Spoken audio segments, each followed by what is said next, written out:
Hey everyone, welcome back to Corporate Decoder, the place where we unpack the dense jargon of corporate filings to find the juicy details.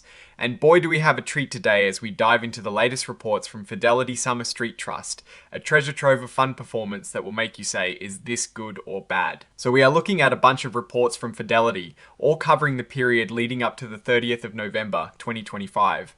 These are semi-annual shareholder reports, meaning they give us a look at how these funds have been doing over the last 6 months. We are going to skip the super boring bits like addresses and just head straight for the money, the numbers, and what they actually mean for investors. First up, let's get a bird's eye view of Fidelity Summer Street Trust itself. Think of it as the parent company overseeing various investment funds. They've got a solid operation going, as this report covers several different funds. Now let's talk about the Fidelity Water Sustainability Fund itself. For a $10,000 investment, the costs over the last 6 months were around $46, which is about 0.87% of that initial investment. Not too bad when you break it down. The fund is managing a hefty $146 million. They hold 43 different investments, and their portfolio turned over about 19%. This means they bought and sold some of their holdings, but not at a crazy high rate. When we look at where the money is going, the biggest chunk, about 57.8%, is in industrials. Then comes utilities at 35.4%. Materials and information technology are much smaller slices of the pie, less than 1% each. The rest is in common stocks, about 97.5%, and a small bit in short-term investments. Geographically, the fund is heavily invested in the United States at 64.3%. The United Kingdom is the next biggest at 14.8%, followed by Brazil and Switzerland. And the top holdings: Severn Trent plc at 7%, United Utilities Group plc at 6.7%, and Essential Utilities Incorporated at 6%. These are all companies related to water and utilities, which makes sense given the fund's name. Moving on to the Fidelity Sustainable US Equity Fund. For that same hypothetical $10,000 investment, the costs here were about $49 or 0.90%. This fund is managing $30.6 million, holds 85 different investments, and had a portfolio turnover of 64%. That turnover rate is significantly higher than the Water Sustainability Fund, meaning they were more active in buying and selling stocks. The investment focus here is different. The biggest sector is information technology at 32.1%, followed by consumer discretionary and healthcare, both around 12%. It's clear this fund is betting on tech and companies that people spend money on, especially when times are good. Geographically, it's even more concentrated in the United States than the previous fund at a massive 91.9%. Taiwan and Canada follow, but they are very small percentages. And the top holdings: Nvidia Incorporated at 8.2%, Apple Incorporated at 7.1%, and Microsoft Incorporated at 6.2%. These are the tech giants, the big players in the tech world. It looks like this fund is really leaning into growth stocks. Next, the Fidelity Size Sustainable US Equity Fund. For a $10,000 investment, the costs were $29 or 0.53%. This is notably lower than the other US equity funds we just looked at, which is great for investors. This fund is significantly larger, managing over $412 million. It holds 84 investments, with a portfolio turnover of 66%, similar to the other US equity fund. Sector breakdown is very similar to the previous fund. Information technology leads at 31.1%, followed by consumer discretionary and healthcare. And again, a heavy concentration in the United States at 91.8%. Nvidia Corp 7.9%. Die twin scale top holdings include Nvidia Incorporated at 7.9%, Apple Incorporated at 6.8%, and Microsoft Incorporated at 5.9%. These are the same tech giants, but with slightly different percentages. Now, let's look at the Fidelity Size Sustainable Sector Fund. This one has costs of $23 or 0.43% for that $10,000 investment. That is the lowest cost we've seen so far, which is very appealing. Scroll fund size $574080684 fine. Scaled. This is the largest fund we've looked at today, managing a massive $574 million and holding a much larger number of investments, 257 to be exact.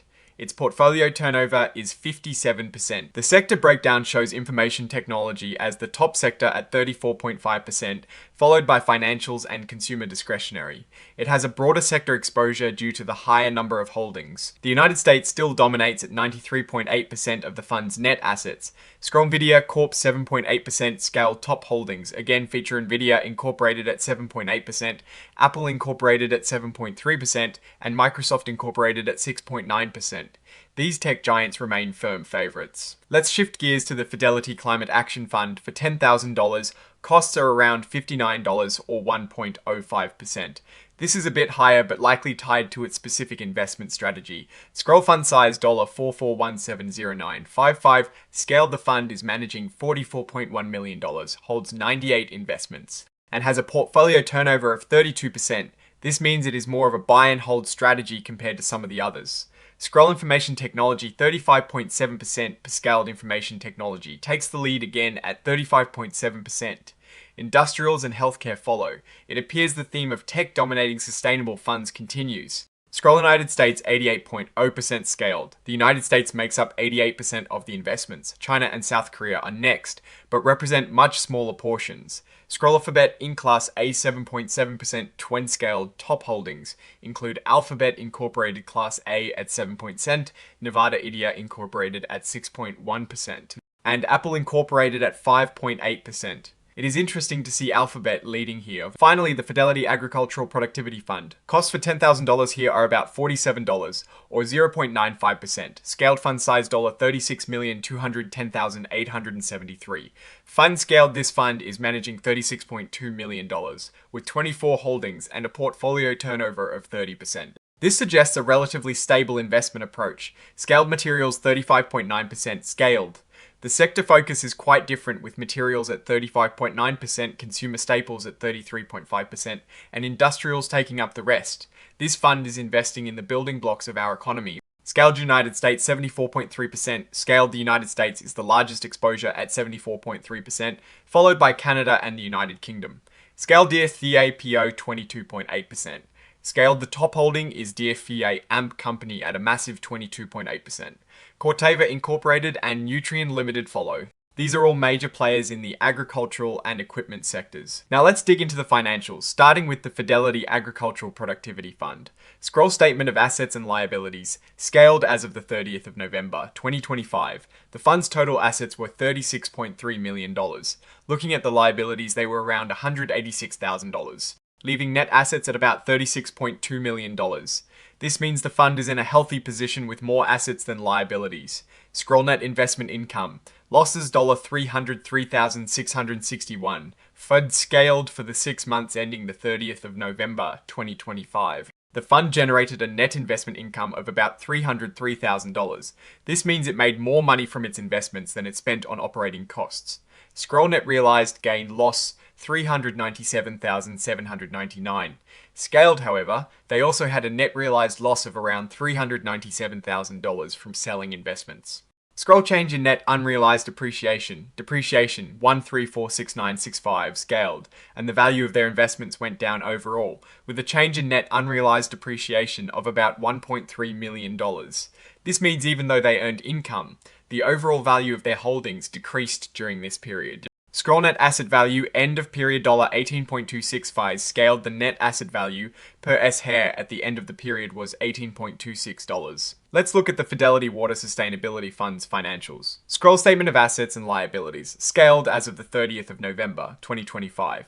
This fund had total assets of $946.4 million and liabilities of about $227,000. Resulting in net assets of $146.1 million. This fund is quite a bit larger than the Agricultural Productivity Fund. Scroll net investment income, losses $443,637 scaled.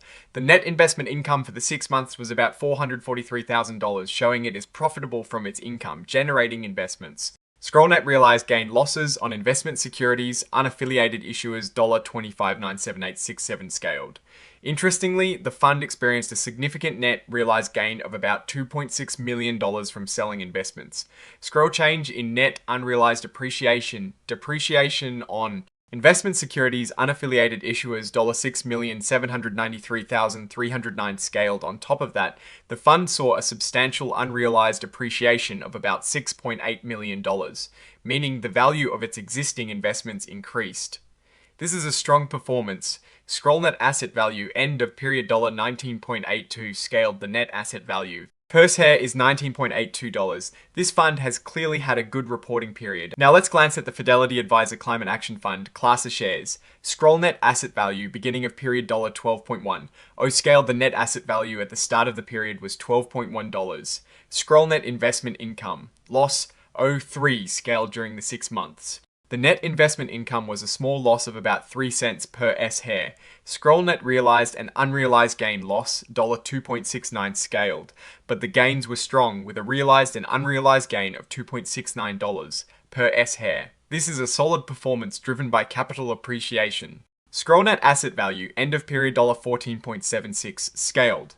The net asset value ended up at $14.76 per share. Looking at the Fidelity size sustainable US equity fund, scroll statement of assets and liabilities scaled as of the 30th of November 2025. This fund had total assets of $442.6 million and liabilities of $73,352. Leading to a net asset value of $412.5 million. This is a significant fund. Scroll net investment income, lost $23,920 scaled it, reported a net investment loss of about $23,920 for the 6 months. This means operating costs slightly outpaced investment income. Scroll net realized gain losses on investment securities, unaffiliated issuers $1012524 scaled. However, they had a net realized gain of over $1 million from selling investments. Scroll net gain losses $794,015 seawide scaled, and the key number, the total net gain, was a very healthy $7.9 million.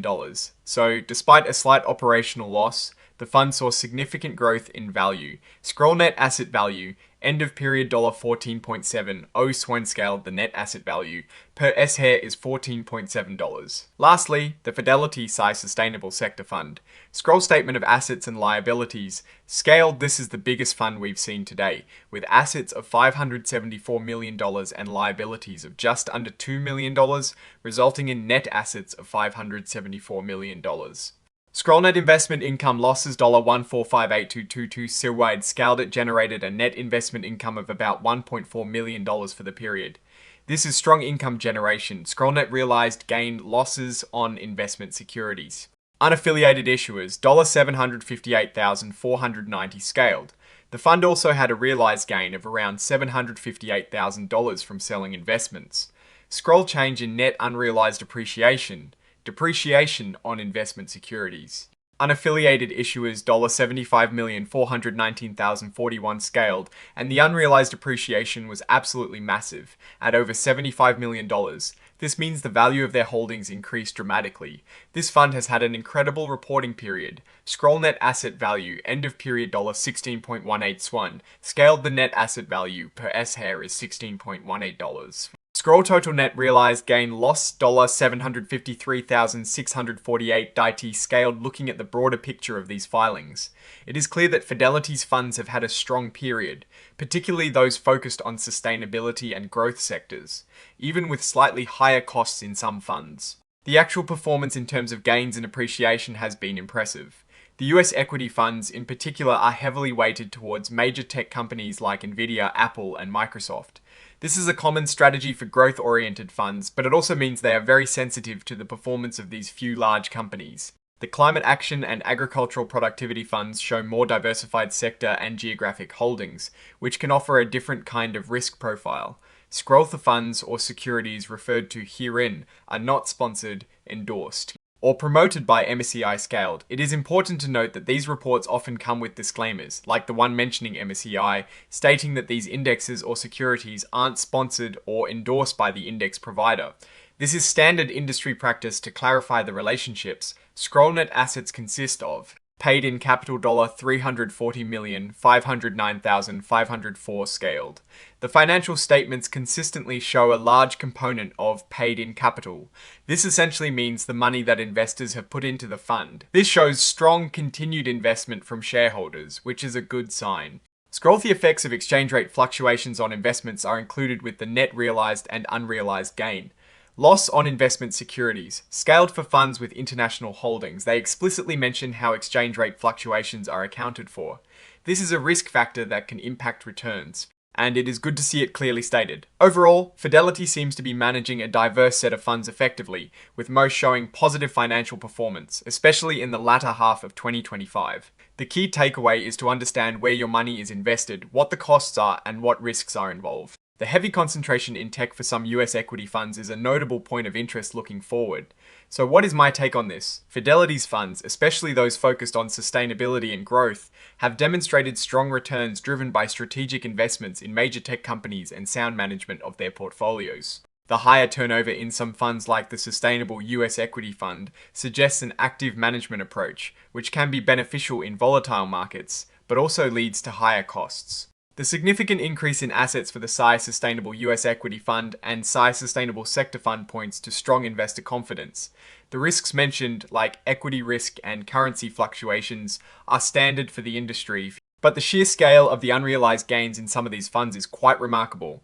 The key thing for any investor is to match the fund's strategy and risk profile to their own financial goals. Looking ahead, the continued reliance on a few tech giants for growth in certain funds presents a potential vulnerability if those companies falter. What do you think of these fund performances? Are you invested in any of these Fidelity funds? Let me know your thoughts in the comments below. If you found this breakdown helpful, give this video a thumbs up and make sure to subscribe to Corporate Decoder so you don't miss future deep dives. And hey, want to chat more about these filings or other financial topics? Join our Discord community. The link is in the description. Thanks for watching, and we'll see you in the next one.